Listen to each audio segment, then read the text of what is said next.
Students, in this video, we will be doing some special concept which is very much relevant to the torque. So how do we deal with these torque and how do we determine the work done in deflecting the dipole? I think आपको torque जो था उसका concept जो था equilibrium concept जो था वो पिछले वीडियो में समझ में आ गया होगा। तो अब इस वीडियो में हम लोग देखते हैं कि how do we apply that torque into finding out the work done in deflecting the dipole. Let's see. तो यहां पर हम लोग हेडिंग डालेंगे work done in deflecting the dipole.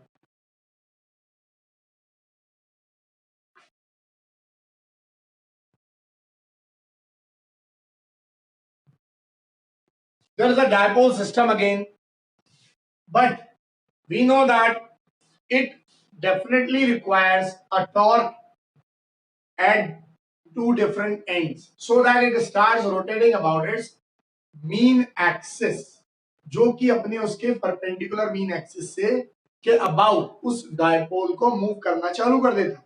तो यदि वो मूव करना चालू कर देता है तो एकदम से कंप्लीटली वो जीरो से मैक्सिमम पे तो नहीं पहुंचता है, वो थोड़ा थोड़ा करके आगे बढ़ता है तब जाके वो मैक्सिमम रोटेशन आता है। तो यदि वो मैक्सिमम रोटेशन एक बार में ना लेकर हम उसको छोटे छोटे हिस्सों में डिवाइड कर दें, उस एंगुलर डिस्प्लेसमेंट को छोटे से छोटे हिस्सों में डिवाइड कर दें, तो हमारे पास उस छोटे से हिस्से का वर्क डन मिल जाएगा and then we will integrate it. तो let's see how. So we know that, let's see students, we know that work done in deflecting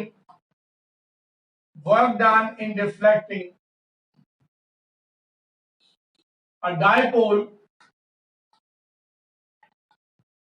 in the given electric field,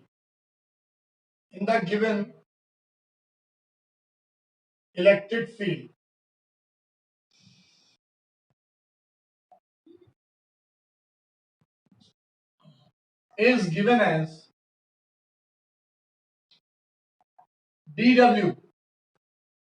जैसे आपको पता है कि वर्क डन मतलब होता है force into displacement, but that force into displacement is in the linear path.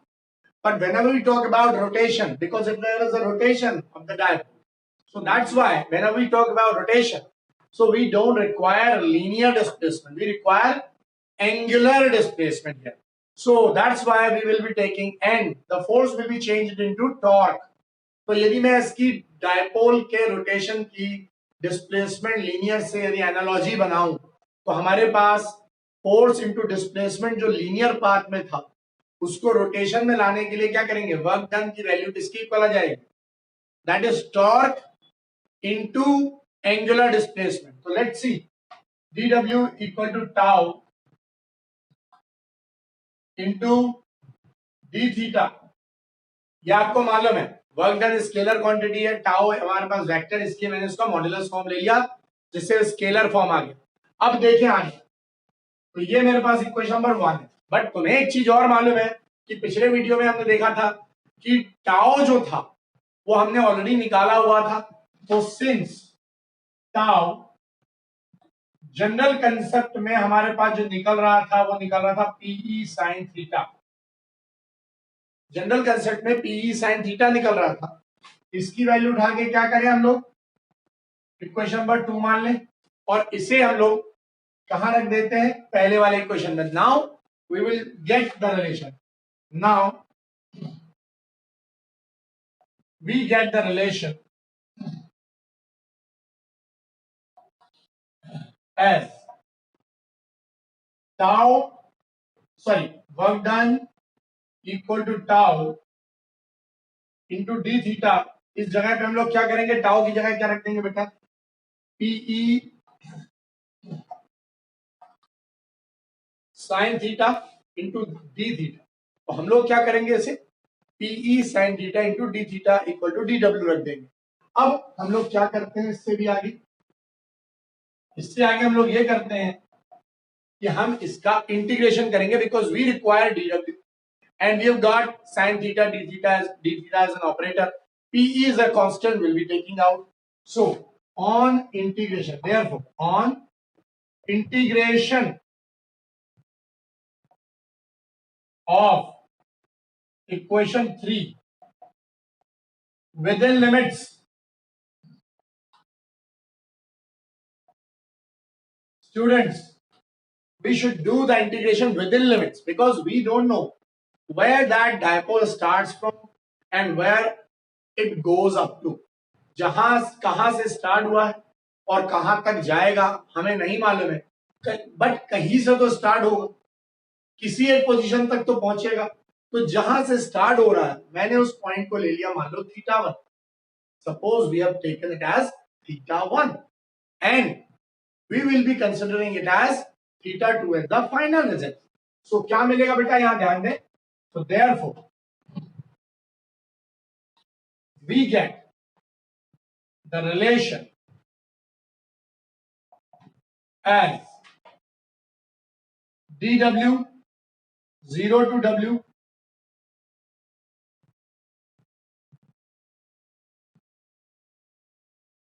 यहां कितना मिलेगा बेटा, PE integration of sine theta d theta. और इसके लिमिट्स क्या होंगी हमारे पास, देखें θ1 से θ2 की लिमिट होगी हमारे पास, θ1 से θ2. क्या मिलेगा यहां रिजल्ट, इंटीग्रेशन हो जाने के बाद dw becomes w, limit put करने के बाद w minus 0 means ultimately we'll get w the work done. और PE constant है, we'll be taking it out. But as much as you know, sin theta has the integration of minus cos theta. So that will be definitely given as minus cos theta. And θ1 to θ2 is the limit. So what do we get? We'll put the limit afterwards. This is called definite integral. So हम लोग इसमें ये limit की value रख देंगे, इसमें हम लोग थीटा में दोनों लिमिट्स रख देंगे. तो क्या करेंगे, ऑन पुटिंग द लिमिट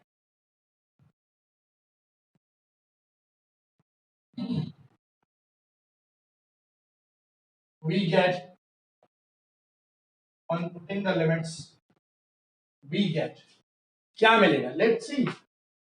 यहां पर लिमिट रखने पर मुझे क्या मिल जाएगा, देखिए बेटा ई आ गया as it is, minus sine के साथ बाहर आएगा ये, और यहां रख देंगे हम लोग cos θ2 minus cos θ1. Students I think इतना आपको समझ में आ गया. अब इसके बाद हम लोग चलते हैं फिर से आगे और आगे. सो अब देखें क्या होता है, note down up to this and then we will move to the next part. यहां से हम लोग बढ़ते हैं आगे और चलते हैं आगे का कैलकुलेशन में. So where we get work done as PE and minus sign को अंदर मल्टीप्लाई कर दो बेटा. माइनस साइन को अंदर मल्टीप्लाई करोगे तो क्या मिलेगा, cos θ1 माइनस cos θ2. आपको ये मिल जाएगा, देखिए क्योंकि अंदर माइनस साइन का मल्टीप्लाई करोगे तो cos θ1 हो जाएगा प्लस और cos θ2 हो जाएगा minus. So we will get the same. ये मेरे को मिल गया एक नया रिलेशन. तो ये हमारे पास आ गया equation number 3. This becomes equation number 3 ना. सो अब हम इसके भी केसेस देखें. So now for cases we will get the case. See, if θ1 is 0 degree, theta यदि डायपोल सिस्टम 0 से चालू होता है, ओरिजिन से, हॉरिजॉन्टल पाथ से, और ये मैक्सिमम डिफ्लेक्शन होके किसी भी एंगल पे जा सकता, let that be theta only. So if θ1 is equal to 0 and θ2 can be taken as theta only, means final value we don't know, but it can be taken as theta. Then what do we get the work done as? So work done हमारे पास आ जाएगा PE cos 0 minus cos theta. Cos 0 means 1. Final relation will be obtained as 1 minus cos theta, that is work done.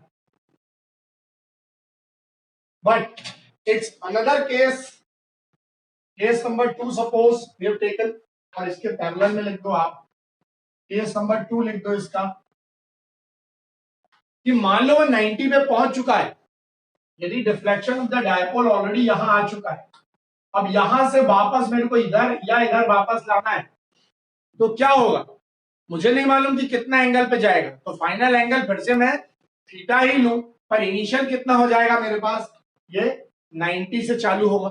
अब क्या होगा, तो therefore if theta 1 equal to 90 ले लें आप, and theta 2 can be taken as theta again, which can be taken, then work done will be taken as PE, और bracket के अंदर कितना आएगा, cos 90 minus cos theta.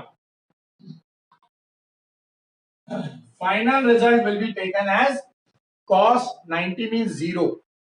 That would be 0. Cos theta is there. Final value will be minus PE cos theta. अब ये work done जो है, that can be stored in the potential, that can be stored in the system as a potential energy. So this can also be termed as potential energy of the system. So U, this can be taken as U. This is potential energy, which could be termed as PE cos theta. तो आप इसको भी आप note कर लें, और मेरे ख्याल से ये सबको समझ में आ गया होगा फाइनली।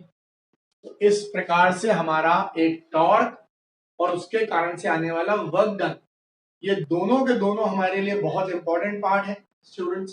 तो ये आपको पता होना चाहिए दोनों, क्योंकि इससे रिलेटेड न्यूमेरिकल जो बनते हैं वो बोर्ड एग्जाम्स में बहुत अच्छे हैं, और एनसीईआरटी के अंदर भी इसके बहुत अच्छे न्यूमेरिकल्स हैं। तो नेक्स्ट वीडियो में हम लोग न्यूमेरिकल्स करेंगे, कुछ इलेक्ट्रिक फील्ड के, कुछ टॉर्क के, ठीक है। तो अब हम लोग नेक्स्ट वीडियो में मिलते हैं स्टूडेंट्स।